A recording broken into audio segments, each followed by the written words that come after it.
This is a sermon preached at Plymouth in New England, December 9th, 1621, in an assembly of His Majesty's faithful subjects there inhabiting, wherein is showed the danger of self-love and the sweetness of true friendship, together with a preface showing the state of the country and condition of the savages. From Romans 12:10, be affectionate to love one another with brotherly love, written in the year 1621.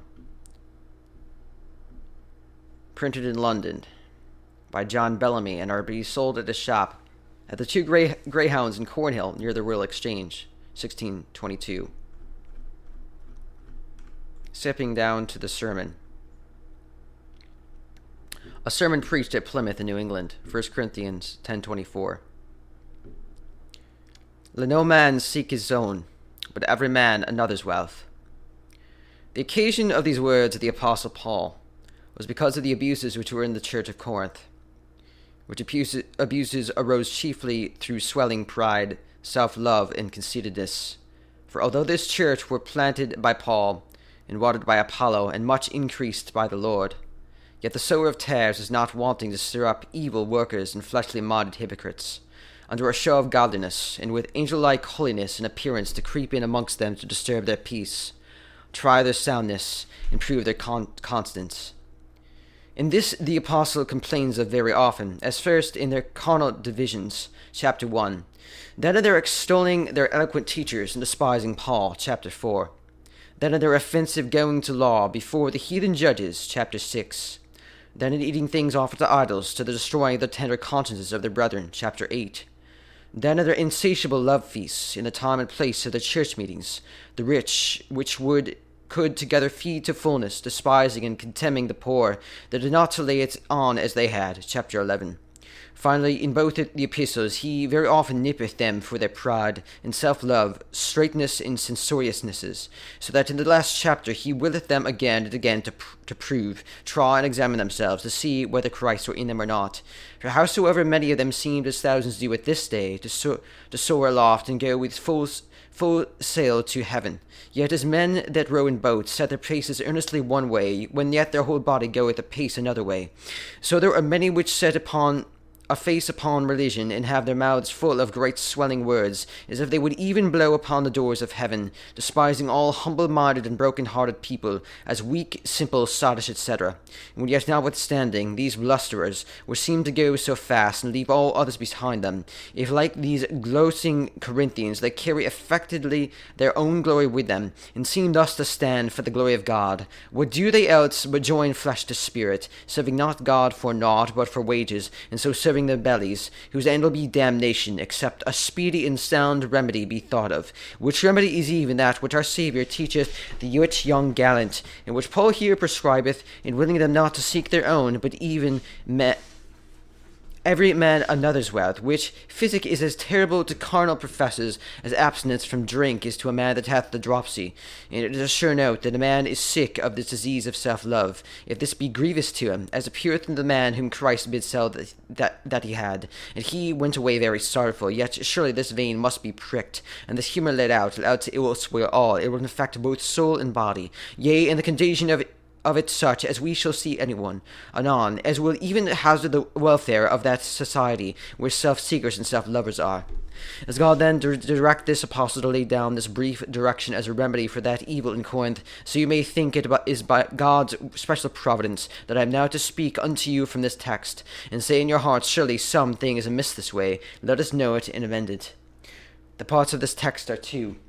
One, a dehortation. Two, an exhortation. The dehortation, let no man seek his own. The exhortation, but every man another's wealth.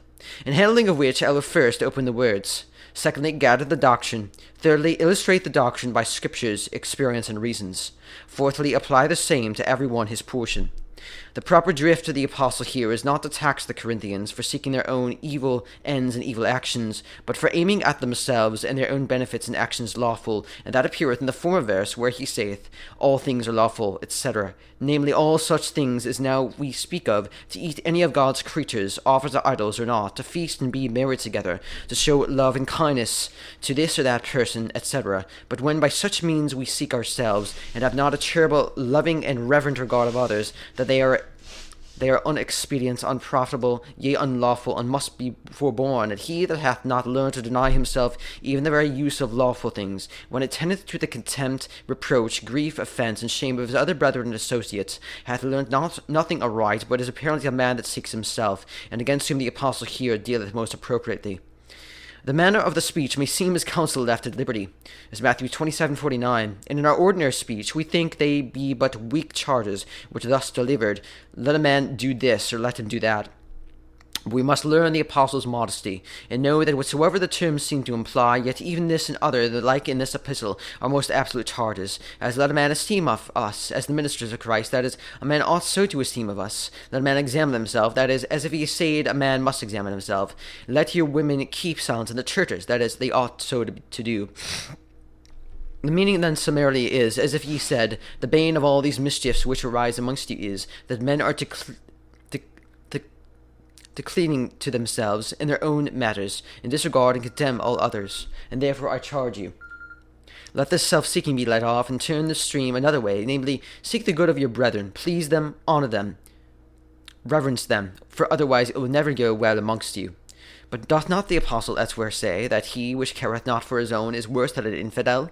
True, but by own there he meaneth properly a man's kindred, and here by own he meaneth properly a man's self. Secondly, he there especially taxeth such as were negligent in the labours and callings, and so made themselves unable to give relief and entertainment to such poor widows and orphans as were of their own flesh and blood. There be it so that some man should even neglect his own self, his own wife, children, friends, etc., and give that he had to strangers, that were but some rare vice, and some one unnatural man, and if this vice slay 1,000, self-love slayeth 10,000. And this the wisdom of God did well foresee, and hath set no caveats in the Scriptures, either to tax men, or forewarn them from loving others. Neither saith God anywhere, let no man seek the good of another, let no man seek his own. And in everywhere in the Scriptures he hath set watchwords against self-good, self-profit, self-seeking, etc., and thus the sense being cleared, I come to the doctrine. All men are to be apt and ready to seek themselves too much, and to prefer their own matters and causes beyond the due and lawful measure, even to excess and offence against God, yea, danger of their own souls. And this is true not only in wicked men, which are given over to God, of God to vile lusts, as Absalom in getting favour in his father's court, Jeroboam in selling his kingdom fast in Samaria, Ahab in vehement seeking Nahab, this vineyard, but men, otherwise godly, have through frailty been fooled herein, and many thousands which have a show of godliness are lovers of themselves. David was about to seek himself when he was going to kill Nabal, Asa in putting Hananiah in prison, Josiah when he would go war with Necho against the counsel of God and reason, Peter when he had dissembled about the ceremonies of the law, yea, and Paul complains of all his followers, Timothy excepted, that they sought their own too inorderly. And why else are these caveats in the Scriptures but to warn the godly that be not tainted herewith, as looketh not every man on his own things, but on the things of another? Love seeketh not her own things, be not desirous of vainglory, etc. Yea, and doth not experience teach that even amongst professors of religion, almost all the love and favour that is showed unto others is with a secret aim at themselves. They will take pains to do a man good, provided that he will take twice so much for them. They will give a penny so as it may advantage them a pound, labour hard so as all the profit may come to themselves, else they are heartless and feeble. The vain and corrupt heart of man cannot better be resembled than by a belly god, host, or innkeeper, which welcometh his guests with smilings and salutations and 1,000 welcomes, and rejoiceth greatly to have their company to die hard, eat, drink, and be merry. But should not the box be paid, the pot be filling, and the money telling, all this while the epicure's joy would soon be turned into sorrow, and his smiles turned into frowns, and the door set open, and the absence craved. Even so men blow the bellows hard when they have an iron of their own heating, work hard whilst their own house is in building, dig hard whilst their own garden is in planting, but it is so as the profit must go wholly or partly to others. Their hands wax feeble, their hearts wax faint, they grow churlish and give cross answers like Nabal. They are sour, discontent, and nothing will please them. And where is that man to be found that will spare us abroad, and cast his bread upon the waters, that will lend looking for nothing again, that will do all duties to others freely and cheerfully in conscience of God, and love unto men without his close and secret ends, or aiming at himself? Such a man, out of doubt, is a black swan, a white crow almost, and yet such shall stand before God with boldness at the last day, when others which have sought themselves, though for love of themselves they have sought heaven, yea, and though through self-love persuaded themselves they should find it, yet wanting love unto others they will be found as sounding brass, and as a tinkling cymbal. And whilst they have neglected others, not cared how others live, so as themselves may fare well, they will be found amongst them, that the Lord will say unto you, I know you not, depart ye cursed into everlasting fire. But that I may not walk in generalities, the particular ways by which men seek their own are these. First, such as are covetous seek their own by seeking riches, wealth, money, as Felix, pretending love unto Paul, sent for him often, but it was in hope of money. Many there are who say, whoso is any good and pretend religion, as some of the Jews did the keeping of the Sabbath, which yet cry out when will the Sabbath be done, that we may sell corn and grain. If a man can tell them how to get gold out of a flint and silver out of the adamant, no pain shall be spared, no time shall be neglected, for gold is their hope, and the way to gold is their confidence. Their hearts are set upon the stuff of this world, and for love of it all things are let slip, even all duties to God or men. They care not how basely they serve, how rashly they neglect all others, so as they may get wealth. Pinch who will, and wring who will, all times are alike with them, and they run for the bribe like Gehazi, and this is the first way that men seek their own. But the contrary is seen in Nehemiah, who, when the people who were hard to put to it in the land raw, he took not the duties which were due to him, being a magistrate. He bought no land, nor grew not rich, for it was no time, but he maintained at the table many of his brethren the Jews, and so spent even his own proper goods. And Paul sought not man's gold nor silver, but though he had authority, yet he took not bread of the churches, but laboured with his hands. And why? It was no time to take. Some churches were poor and stood in want, as Thessalonica. Others were in danger to be preyed upon by courteous belly gods as Corinth, and therefore he saw it no fit time now to take anything of them. And indeed, here is the difference between a covetous worldling and an honest, thrifty Christian. It is lawful sometimes for men to gather wealth and grow rich, even as there was a time for Joseph to store up corn. But a godly and sincere Christian will see when this time is, and will not hoard up when he seeth others of his brethren and associates to want. But then is the time, if ye have anything, to fetch it out and disperse it. But the covetous gather good. He, like Achan, covets all that he seeth, and neglects no time, but gathers still and holds all fast. If it were to save the life of his brother, his bags must not be diminished, nor his chest lighted, nor his field set to sail. Gather as much as he can, but his death to diminish the least part of it. 2. The second way by which men seek their own is when they seek ease or pleasure, as the scribes and Pharisees, who would not touch the burden with one of their fingers. So there was a generation in which think to have more in this world than Adam's felicities and innocence, being born as they think to take their pleasures and their ease. Of the roof of the house drop thorough, they stir not. Of the field bare overgrown with weeds, they care not. They must not soil their hand, nor wet their foot. It's enough for them to say, Go you. Not let us go, though never so much need. Such idle drones are intolerable in a settled commonwealth, much more in a commonwealth which is but as it were in the bud. Of what earth, I pray thee, art now made? Of any matter better than other the sons of Adam? And canst thou see other of thy brethren tore their hearts out, and thou sit idle at home, or takest thy pleasure abroad? Remember the example of Uriah, who would not take his ease nor his pleasure, that the king required him. And why? Because his brethren, the associates, better men than himself, as he esteemed them, were under hard labours and conditions, lay in the fields and tents, caves, etc.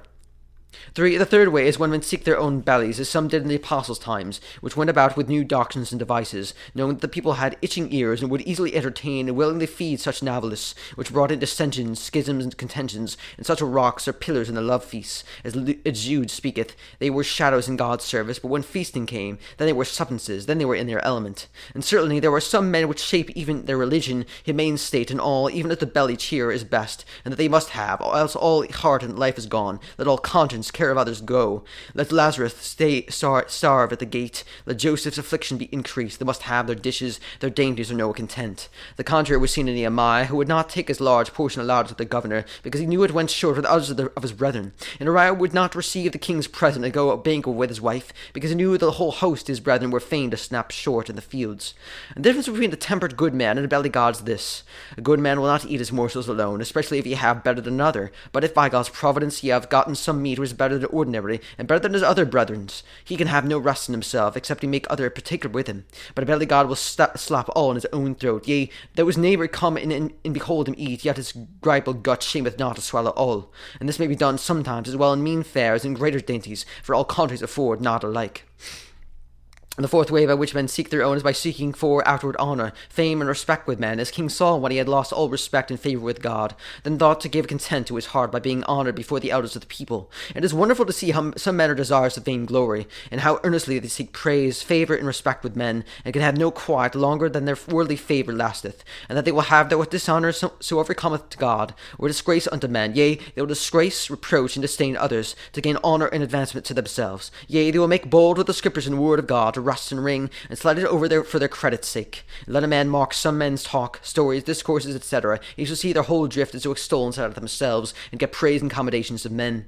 And the contrary was seen in Paul. He saith he needeth no letters and commendations. And again, he is not affected with men's praise, and here is indeed the difference between an humble-minded Christian and a proud self-lover. And humble men often hath praise, and as David, Hezekiah, and Josiah, but he seeketh it not, he desires it not, he is content to go without it. He loves not the praise of men, for he knows it is but froth and vanity. But a proud self-lover, he seeks it still, get it or not get it, and if he get it, he is fully satisfied, and if he get it not, he hangs the head like a bulrush, and hath no comfort.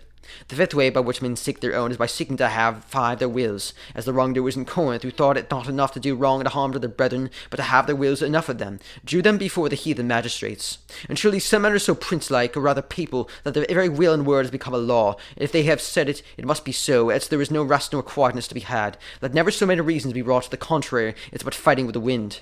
They're like the obstinate Jews, who, when against God's law and reason they had asked a king, though Samuel showed them that it would turn in the end to their own smart, yet still held the conclusion and said, Nay, but we will have a king. Thus men are caught by their own words, and ensnared by the straightness of their own hearts, and it is death to them not to have their wills. And howsoever sometimes, like Jezebel, they are cut short of their purposes, yet self-willed men will strut and swell like Absalom, saying neither good nor bad, but hope for the day, and threaten like profane Esau.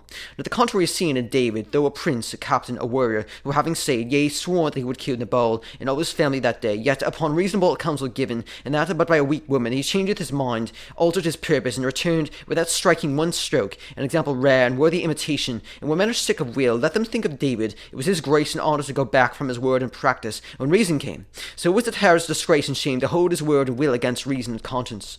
But some man happily was saying to me, It is true that men would seek their own by all these ways, but what should be the reason and cause of this? That men seek so earnestly themselves, and seeking riches, honour, ease, belly share, will, etc., something there is that carrieth them. True, and the reasons and causes are especially these three. First, pride and high conceitedness, when men overvalue themselves. And this made Absalom to seek his father's kingdom, because he thought himself worthy of it. This made Haman so sore vexed, because Mordecai bowed not to him, because he highly valued himself. And surely that which a man valueth it much, he giveth much respect to, and so it is a sure sign that a man loves himself most when he giveth most to himself, and some intolerant proud persons even think all the world is for them, and all their purposes and endeavours show what a large conceit they have of themselves. Secondly, want of due consideration and evaluation of other men's endowments, abilities, and deserts, when men pass those things by, that they have both seen, heard, and felt them, as Pharaoh's butler forgot Joseph's eminency when he was restored to his place, so men used to write their own good actions in brass, but other men's in ashes, never remembering nor considering their pains, labour, good properties, etc., which others have, and so they have no love to them, but only to themselves, as if God made all other men unreasonable beasts, and them only reasonable men. Thirdly, want of a heavenly conversation, and spiritual eye to behold the glory, greatness, and majesty, and goodness of God, as the Queen of Sheba thought highly of her own glory, wisdom, and happiness, till she saw Solomon's wisdom and glory, and when she cried out, not of the happiness of her own servants, but of his servants that stood before him, and verily, if men were conversant courtiers in heaven, and they would cry out with Paul, Oh, the deepness of the riches, wisdom, and knowledge of God, etc., and would be ashamed of their own sinfulness, nakedness, and misery. For as countrymen which never saw the state of cities, nor the glory of courts, admire even their own country odours, and as the savages here which are clad in skins, and creep in woods and holes, think their own brutish and inhumane life the best, which if they saw and did rightly apprehend the benefit of commonly humanity, the sweetness of religion, and the service of God, they would even shamefully hide themselves with the eye of all noble Christians. Even so, if men in serious contemplation by the eye of faith would behold the glory of God, and what great riches, beauty, fullness, perfection, power, dignity, and greatness is in God, they would leave admiring of themselves and seeking of themselves, and would say with David, What am I, and what is my father's house, that thou shouldest thus bless me? Yea, what is man, or the son of man, that thou so regardest him? But it is time now that we now come to apply these things more particularly to ourselves, and see what use is to be made of them.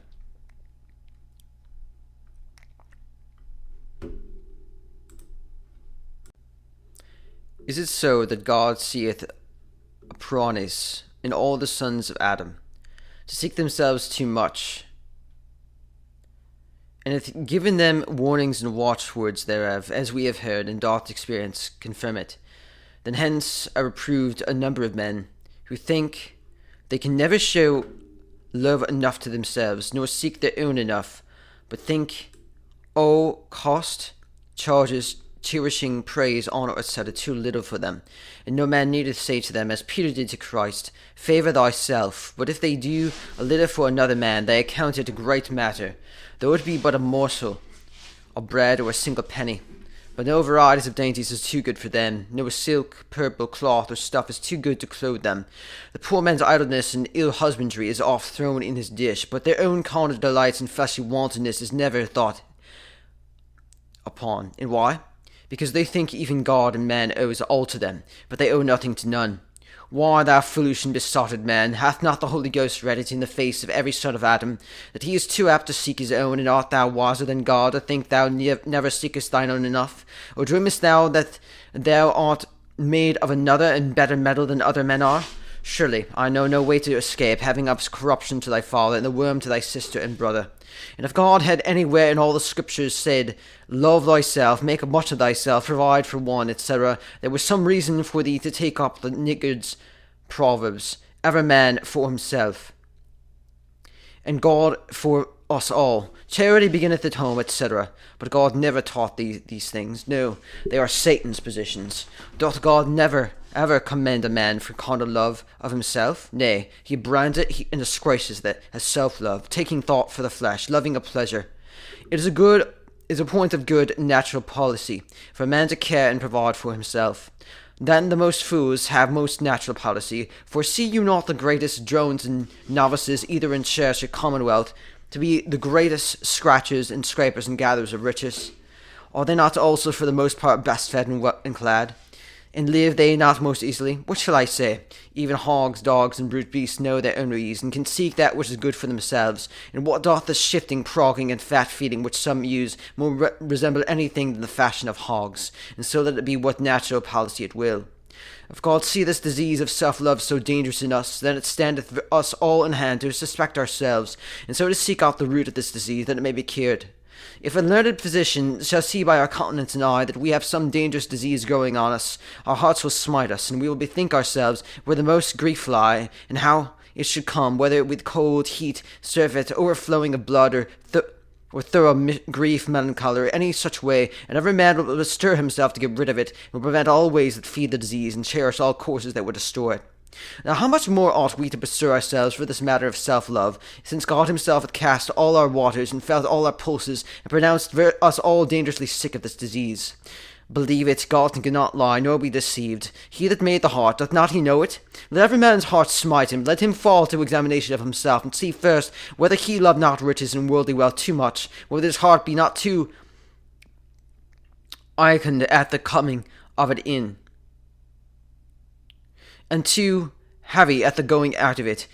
For if you find it so, there is great danger, if thou canst not buy as if thou possessedst not, and use this world as thou usest not, thou art sick and hadst need to look to it. So if thou lovest thine ease and pleasure, see whether thou canst be content to rescue at God's hands evil as well as good, whether thou have learned as well to abound as to want, as well to endure hard labour as to live at ease, and art as willing to go to the house of mourning as to the house of mirth, for out of doubt thou lovest thy carnal pleasure in ease too much. Again, see whether thine heart cannot be as merry, and thy mind as joyful, and thy countenance as cheerful, with coarse fare, with post, with bread and water.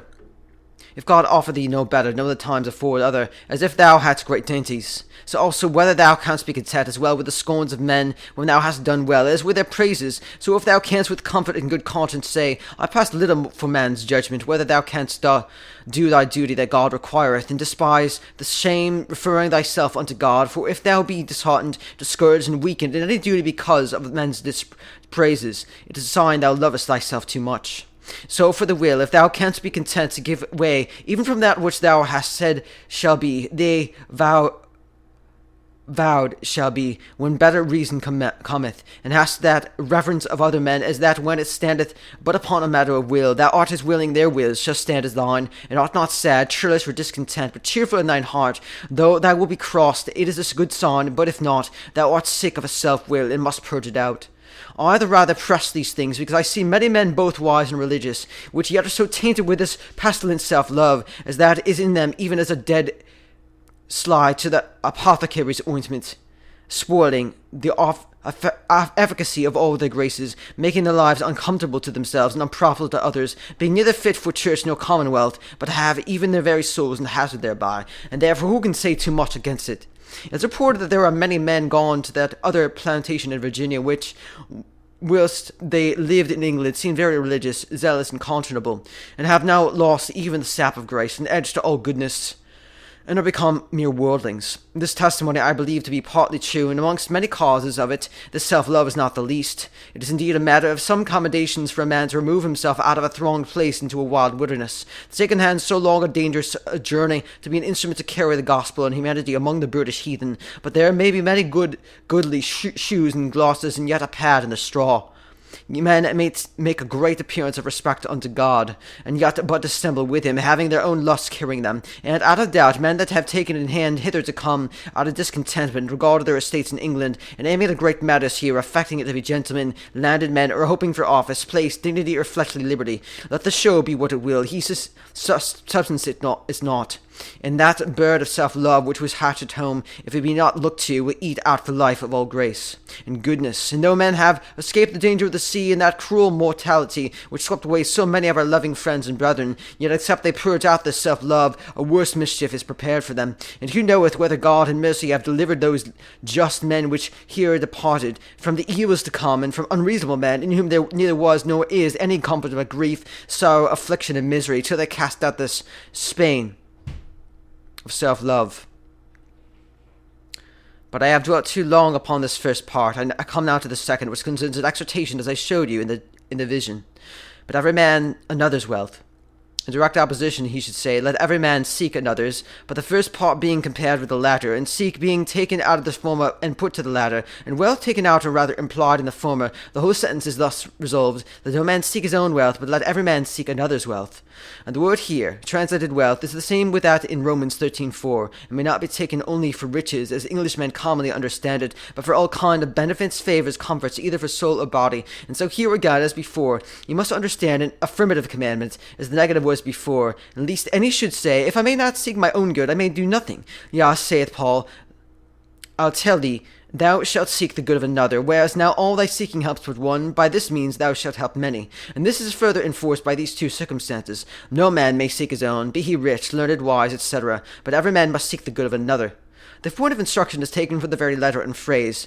Namely, a man must seek the good, the wealth, the profit of others, I say. He must seek it. He must seek the comfort, profit, and benefit of his neighbour, brother, associate, etc. His own good he need not seek. It will offer itself to him every hour, but the good of others must be sought. A man must not stay from doing good to others till he is sought unto, polled and howled, as it were, like the unjust judge. For every benefit that is first craves cometh too late.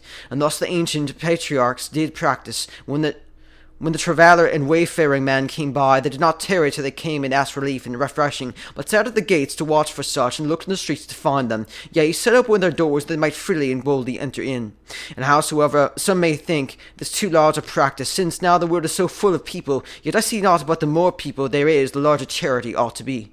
But be it so as a man may neglect, in some sort, the general world, yet those to whom he is bound, either in natural, civil, or religious bands, them he must seek how to do them good. A noble example you have in David, who, because there was twixt him and Jonathan a band and covenant, therefore inquired whether there was any left of the house of Saul, to whom he might show mercy for Jonathan's sake. So this people of Corinth, to whom Paul writeth, they were in a spiritual league and covenant in the gospel, and so were a body. Now for one member of the body to seek himself and neglect all other were as if a man should clothe one arm or one leg of his body with gold and purple, and all the rest of the members go naked. Now, brethren, I pray you, remember yourselves, and know that you are not in retired monastical course, but have given your names and promises one to another, and covenanted here to cleave together in the service of God and the King. What then must you do? May you live as retired hermites, and look after nobody. Nay, you must seek still the wealth of one another, and inquire as David, how liveth such a man? How is he clad? How is he fed? He is my brother, my associate. We ventured our lives together here, and had a hard brunt of it.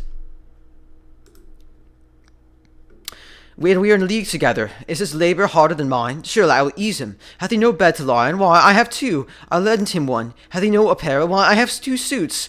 I'll give him one of them. Eats he coarse fare, bread and water, and I have butter? Why, surely we will trust stakes. He is as good a man as I, and we are bound each to another, so that his wants must be my wants, his sorrows my sorrows, his sickness my sickness, and his welfare my welfare, for I am as he is. And such a sweet sympathy were excellent, comfortable, yea, heavenly, and is the only maker and conserver of churches and commonwealths, and where theirs is wanting, ruin comes on quickly, as it did here in Corinth.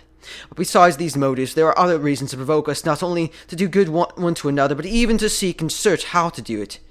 As first, to maintain modesty in all our associates, that of hungry wanters, they become not bold beggars and impudent cravers. For as one saith of women, that when they have lost their shamefastness, they have lost half their honesty, so may it truly be said of a man, that when he hath lost his modesty, he puts on a begging face, he hath lost his majesty, and the image of that noble creature. And man should not beg and crave of man, but only of God. True it is, that as Christ was fain to crave water of the Samaritan woman, so men are forced to ask sometimes rather than starve, but indeed in all societies should be offered them. Men often complain of men's boldness in asking, but how cometh this to pass? But because the world hath been so full of self-lovers, as no man would offer them money, meat, garments, though they saw men hungry, harbourless, poor, and naked in the streets. And what is it that makes men brazen-faced, bold, brutish, tumultuous, mutinous, but because they are pinched with want, and see others of the companions, or to maybe have less deserved, to live in prosperity and pleasure? It wonderfully encourageth men in their duties, when they see what the burthen equally borne. But when some withdraw themselves and retire to their own particular ease, pleasure, or profit, what heart can men have to go on in their business? When men are come together to lift some weighty piece of timber or vessel, if one stands still and does not lift, shall not the rest be weakened and disheartened? Will not a few idle drones spoil the whole stock of laborious bees? So one idle belly, one murmurer, one complainer, one self-lover will weaken and dishearten a whole colony. Great matters have been brought to pass, where men have cheerfully, as with one heart, hand and shoulder, gone about it both in wars, buildings, and plantations, but where every man seeks himself, all cometh to nothing. The present necessity requireth, as it did in the days of the Jews, returning from captivity, and as it was here in Corinth. The country is yet raw, the land untilled, the cities not builded, the cattle not settled. We are compassed about with a helpless and idle people, the natives of the country, which cannot in any comely or comfortable manner help themselves, much less us. We also have been very charitable to many of our loving friends, which helped us hither, and now again supplied us, so that before we think of gathering riches, we must even in conscience think of requiting their charge, love, and labour, and cursed be that profit and gain which aimeth not at this. Besides, how many of our dear friends did here die at our first entrance? Many of them, no doubt, for want of good lodging, shelter, and comfortable things, and many more may go after them quickly, if care be not taken. Is this then the time for men to begin to seek themselves? Paul saith that men in the last days shall be lovers of themselves, but it is here yet but the first days, and as it were the dawning of this new world. It is now therefore no time for men to look to get riches, brave clothes, dainty fare, but to look to present necessities. It is now no time to pamper the flesh, live at ease, snatch, catch, scrape, and pill, and hoard up, but rather to open the doors, the chest, and vessels, and say, brother, neighbour, friend, what want ye? Anything that I have. Make bold with it. It is yours to command, to do your good, to comfort and cherish you, and glad I am that I have it for you. And even the example of God himself, whom we should follow in all things within our power and capacity, may teach us this lesson, for with reverence to his majesty be it spoken, he might have kept all grace, goodness, and glory to himself, and he hath communicated it to us, even as far as we are capable of it in this life, and will communicate his glory in all fullness with his elect in that life to come. Even so his Son, Christ Jesus, left his glory eclipsed for a time, and abased himself to a poor and distressed life in this world, that he might by it bring us to happiness in the world to come. If God then have delighted in this doing good, or relieving frail and miserable man, so far inferior to himself, what delight ought man to have to relieve and comfort man, what is equal to himself? Even as we deal with others, ourselves and others shall be dealt with all. Carest thou not how others fare, how they toil, are grieved, sick, pinched, cold, harbourless, so as thou be in health, livest at ease, warm in thy nest, farest well? The days will come when thou shalt labour, none shall pity thee, be poor, none relieve thee, be sick and lie and die, none visit thee, yea, and thy children shall lie and starve in the streets, and none shall relieve them. For it is the merciful that shall obtain mercy, and the memory of the lost shall be blessed, even in in his seed, and a merciful and loving man when he dies, though he leave his children small and desolate, yet every one is mercifully stood up for the father's sake to show compassion, but the unkindness, curiousness, and self-love of a father is through God's just judgment a recompense upon the children with neglect and cruelty. Lastly, it may draw to an end. A merciless man and a man without natural affection or love is reckoned among such as are given over to God to a reprobate mind, and as it were transformed into a beast-like humour.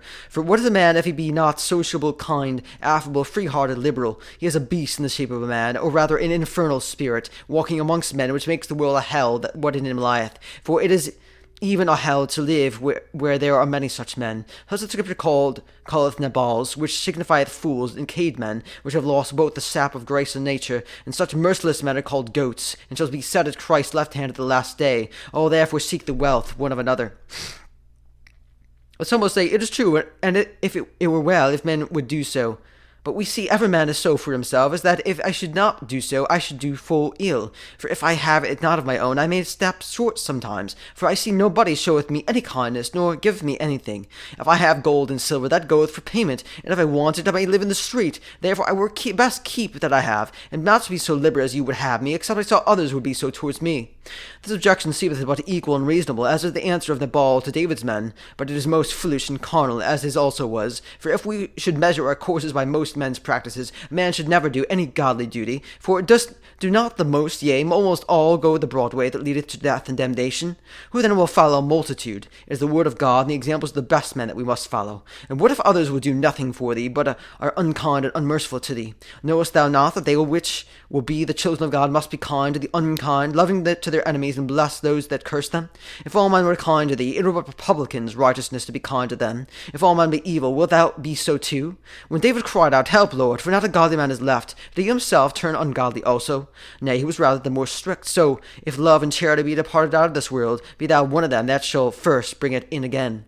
And let this be the first rule, which I will with two others conclude for this time. Never measure thy course by the most, but by the best, yea, and principally by God's word. Look not what others do to thee, but consider what thou art to do to them. Seek to please God, not thyself. Did they in Matthew 25:44 plead that others did nothing for them? No such matter, no such plea will stand before God. His word is plain to the contrary. Therefore, though all the world shall neglect thee, disregard thee, and contemn thee, yet remember thou hast not to do with men, but the highest God, and so thou must do thy duty to them notwithstanding. Let there be no prodigal person to come forth and say, Give me the portion of lands and goods that appertaineth to me, and let me shift for myself. It is you too soon to put men to their shifts. Israel was 7 years in Canaan before the land was divided into tribes, much longer before it was divided into families. And why wouldest thou have thy particular portion, but because thou thinkest to live better than thy neighbour, and scornest to live so meanly as he? But who, I pray thee, brought this particularizing first into the world? Is not Satan, who is not content to keep that equal state with his fellows, but would set his throne above the stars? Did not he also entice man to despise his general felicity and happiness, and go try particular knowledge of good and evil? And nothing in this world doth more resemble heavenly happiness than for men to live as one, being of one heart and one soul. Neither anything more resembles hellish horror than for every man to shift for himself. For if it be a good mind and practice thus to affect particular his mind and thine, then it should be best also for God to provide one heaven for thee and another for thy neighbour. But some will say, if all men would do their endeavour as I do, could be content with this generality, but many are idle and slothful, and eat up others' labours, and therefore it is best to part, and then every man may do his pleasure. First, this indeed is the common plea of such as will endure no inconveniences, and so for the hardest of men's hearts, God and man doth often give way to that which is not best, nor perpetual. But indeed, if we take this course to change ordinances and practices because of inconveniences, we shall have every day new laws. Secondly, if others be idle, and thou diligent, thy fellowship, provocation, example, may well help to cure that malady in them, being together, but being asunder, shall they not be more idle, and shall not gentry and beggary be quickly the glorious ensigns of a commonwealth? There they construe things in the best part. Be not too hasty to say, Men are idle and slothful, all men have not strength, skill, faculty, spirit, and courage to work alike. It is thy glory and credit that canst thou do so well in his shame and reproach, they can do no better, and are not these sufficient rewards to you both? Fourthly, if any be idle apparently, you have a law and governors to execute the same, and to follow that rule of the apostle, to keep back their bread, and let them not eat. Go not therefore whisperingly to charge men with idleness, but go to the governor and prove them idle, and thou shalt see them have their deserts. And as you are a body together, so hang not together by skins and gimmicks, but labour to be joined together and knitted by flesh and sinews, away with and you at the good of others, and rejoice in his good. And sorrow for his evil, let his joy be thy joy, and his sorrow thy sorrow. Let his sickness be thy sickness, his hunger thy hunger, his poverty thy poverty. And if you profess friendship, be friends in adversities, for then a friend is known and tried, and not before. Lay away all thought of former things, and forget them, and think upon the things that are. Look not gapingly one upon another, pleading your goodness, your birth, your life you have lived, your means you had and might have had. Here you are, and by God's providence, under difficulties, be thankful to God. It is no worse, and taketh no good part that which is, and lift not up yourselves because of former privileges. When Job was brought to the dunghill, he sat not down upon it. And when the Almighty had been bitter to Naomi, she would be called Mara. Consider therefore what you are now, and where you are. Say not, I could have lived thus and thus, but say, thus and thus I must live, for God and natural necessity requireth. If your difficulties be great, you would need to cleave the faster together, and comfort and cheer up one another, labouring to make each other's burden lighter. There is no grief so tedious as a churlish companion, and nothing makes sorrows easy more than cheerful associates. Bear ye therefore one another's burden, and be not a burden one to another. Avoid all factions, frowardness, singularity, and withdrawings, and cleave fast to the Lord, and one to another continually. So shall you be a notable presider to these poor heathens, whose eyes are upon you, and who very brutishly and cruelly do daily eat and consume one another, through their emulations, wars, and contentions. Be you therefore ashamed of it, and win them to peace, both with yourselves and one another, by your peaceable examples, which will preach louder to them than if you could cry in their barbarous language. So also shall it be an encouragement to many of your former Christian friends in your native country to come to you when they hear of your peace, love, and kindness that is amongst you. But above all, it shall go well with your souls when that God of peace and unity shall come to visit you with death, as he hath done many of your associates, you being found of him, not in murmurings, discontent, in wars, but in brotherly love and peace, may be translated from this wandering wilderness into that joyful and heavenly Canaan. Thus ends the sermon delivered at Plymouth by Robert Cushman in 1621. Thank you for listening. This has been another production of Bearing Christ, Crucified and Risen. Please check out my blog at bearingchrist.blog, and please consider prayerfully financially supporting this ministry. Please give me a like and a subscribe if you appreciate this content. Until next time, keep knowing the Lord Christ and Him crucified. Bye.